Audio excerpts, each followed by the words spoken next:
ಮೈಸೂರು ಜಿಲ್ಲೆಯ ಟಿ ನರಸೀಪುರದಲ್ಲಿ ವ್ಯಕ್ತಿಯೊಬ್ಬನನ್ನ ಮಾರಕಾಸ್ತ್ರಗಳಿಂದ ಕೊಚ್ಚಿ ಭೀಕರವಾಗಿ ಕೊಲೆಗೈಯಲಾಗಿದೆ.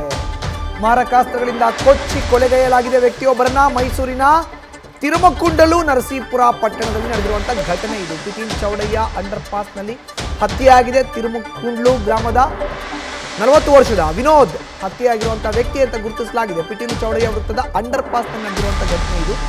ಹೊಸ ತಿರುಮಕೂಡಲು ನಿವಾಸಿ ವಿನೋದ್ ಮೃತ ದುರ್ದೈವಿ. ಟಿ ನರಸೀಪುರ ಪೊಲೀಸ್ ಠಾಣೆಯಲ್ಲಿ ಈ ಬಗ್ಗೆ ಪ್ರಕರಣ ದಾಖಲಾಗಿದೆ. ವ್ಯಕ್ತಿ ವಿನೋದ್ನ ಕೊಚ್ಚಿ ಮಾರಕಾಸ್ತ್ರಗಳಿಂದ ಕೊಲೆ ಮಾಡಲಾಗಿದೆ. 40 ವರ್ಷದ ವಿನೋದ್, ನೋಡಿ ಭಾವಚಿತ್ರದಲ್ಲಿ ತೋರಿಸ್ತಾ ಇದೀವಲ್ಲ, ಈತನೇ ವಿನೋದ್ ಕೊಲೆಯಾದಂಥ ವ್ಯಕ್ತಿ. ಇದು ಹೊಸ ತಿರುಮಕೂಡ್ಲು ಪಟ್ಟಣದಲ್ಲಿ ಆಗಿರುವಂಥದ್ದು. ಪಿಟೀಲು ಚೌಡಯ್ಯ ಅಂಡರ್ ಪಾಸ್ ಬಳಿ ಆಗಿರೋ ಅಂಥ ಘಟನೆ ಇದು. ಮಾರಕಾಸ್ತ್ರಗಳಿಂದ ಕೊಚ್ಚಿ ಕೊಲೆ ಮಾಡಲಾಗಿದೆ 40 ವರ್ಷದ ವಿನೋದ್ನ. ಸ್ಥಳಕ್ಕೆ ತಿರುಮಕುಂಡ್ಲು ನರಸೀಪುರದ ಪೊಲೀಸರು ಭೇಟಿ ನೀಡಿ ಪರಿಶೀಲನೆಯನ್ನು ಮಾಡ್ತಿದ್ದಾರೆ. ಪ್ರಕರಣವನ್ನು ಕೂಡ ದಾಖಲಿಸಿಕೊಂಡಿದ್ದಾರೆ.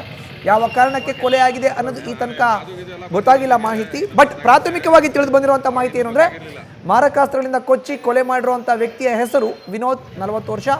ಪಿಟೀಲ್ ಚೌಡಯ್ಯ ಅಂಡರ್ ಪಾಸ್ನಲ್ಲಿ ಈ ಹತ್ಯೆ ಆಗಿದೆ. ಮೈಸೂರು ಜಿಲ್ಲೆಯ ತಿರುಮಕುಂಡ್ಲು ನರಸೀಪುರ ಪಟ್ಟಣದಲ್ಲಿ ಆಗಿರುವಂಥ ಘಟನೆ ಇದು. ಹೊಸ ತಿರುಮಕುಂಡ್ಲು ನಿವಾಸಿ ವಿನೋದ್.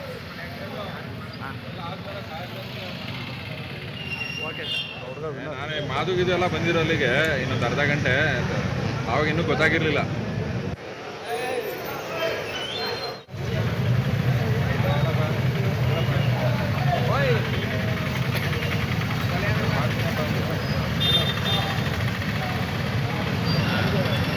ಹೆಚ್ಚಿನ ಮಾಹಿತಿ ನೀಡ್ತಾರೆ ನಮ್ಮ ಪ್ರತಿನಿಧಿ ರವಿ ಪಾಂಡವಪುರ. ಈಗ ದೂರವಾಣಿ ಸಂಪರ್ಕಕ್ಕೆ ಸಿಕ್ಕಿದ್ದಾರೆ. ರವಿ, ವಿನೋದ್ 40 ವರ್ಷದ ಯುವಕ ಕೊಲೆಯಾಗಿದ್ದಾನೆ. ಯಾತಕ್ಕೋಸ್ಕರ ಆಗಿರೋದು ಕೊಲೆ? ಯಾವಾಗಾಯ್ತು?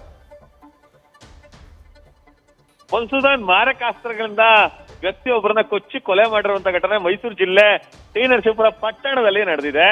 ಹೊಸ ತಿರುಮಕೂಡಲು ನಿವಾಸಿ 40 ವರ್ಷದ ವಿನೋದ್ ಅವರನ್ನ ಈಗ ಮರ್ಡರ್ ಮಾಡಿರೋದು. ಪಿಟೀಲು ಚೌಡಯ್ಯ ವೃತ್ತದ ಅಂಡರ್ ಪಾಸ್ ನಲ್ಲಿ ಈ ಘಟನೆ ನಡೆದಿದ್ದು. ಸ್ಥಳಕ್ಕೆ ಸದ್ಯ ಪೊಲೀಸರು ಭೇಟಿಯನ್ನ ನೀಡಿದ್ದಾರೆ. ಕೊಲೆಗೆ ನಿಖರವಾದ ಕಾರಣ ತಿಳಿದು ಬಂದಿಲ್ಲ.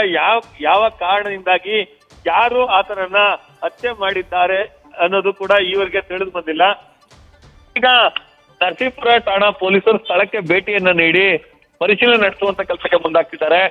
ಈ ಒಂದು ಕೊಲೆ ಅಂದ್ರೆ ವಿನೋದ್ ಅವರ ಹತ್ಯೆಗೆ ಕಾರಣ ಏನು, ಹಣಕಾಸಿನ ವ್ಯವಹಾರವ ಅಥವಾ ಬೇರೆ ಏನಾದ್ರು ರೀಸನ್ ಇತ್ತಾ ಎಂಬುದನ್ನ ತನಿಖೆ ಮಾಡುವ ನಿಟ್ಟಿನಲ್ಲಿ ಮುಂದಾಗ್ತಿದ್ದಾರೆ. ಸದ್ಯ ಮೃತದೇಹ ಇದೆ ಪಿಟೀಲು ಚೌಡಯ್ಯ ವೃತ್ತದಲ್ಲಿ ಇರುವ ಕಾರಣಕ್ಕಾಗಿ ಮೃತದೇಹವನ್ನ ಟಿ ನರಸೀಪುರ ಸಾರ್ವಜನಿಕ ಆಸ್ಪತ್ರೆಗೆ ಸಾಗಿಸುವ ನಿಟ್ಟಿನಲ್ಲೂ ಕೂಡ ಪೊಲೀಸರು ಮುಂದಾಗ್ತಿದ್ದಾರೆ.